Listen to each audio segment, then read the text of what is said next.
Welcome back to A Moment in History. I'm Seth Udinsky. In this moment in history, let's explore one of the most complicated characters in the biblical narrative.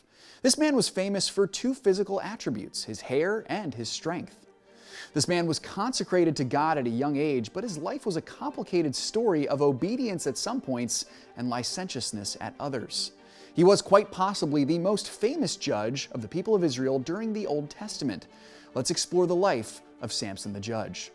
Now, Samson's life is chronicled in the Old Testament book of Judges, the book of scripture that tells the story of the people of Israel from right after they entered the Promised Land under Joshua son of Nun to the beginning of the Kingdom Age, right around the year 1000 BC.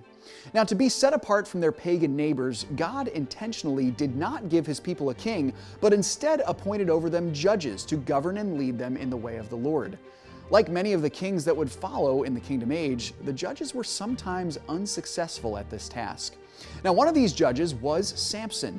He was born to be set apart for the service of the Lord, specifically to protect his people from the wicked Philistines, and his parents were commanded when he was very young to never cut his hair as a symbol of his dedication to the Lord.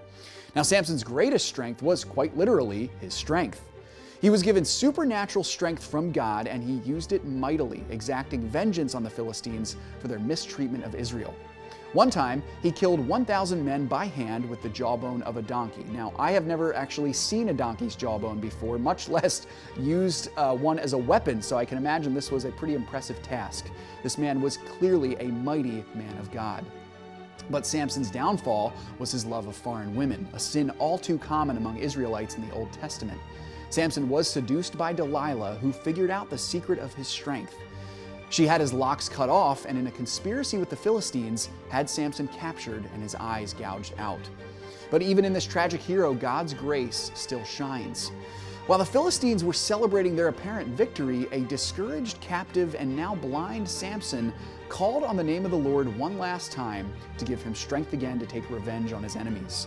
God responded, filling Samson with the strength he'd lost after his hair was cut, and Samson took down the columns of the building he and the Philistines were in, killing himself and them with him. Now, even in his death, Samson was an example of God's faithfulness to his people, and he is a type of Christ in this way. As Samson would die in humiliation, Jesus Christ would also undergo humiliation and death, though he did not deserve it.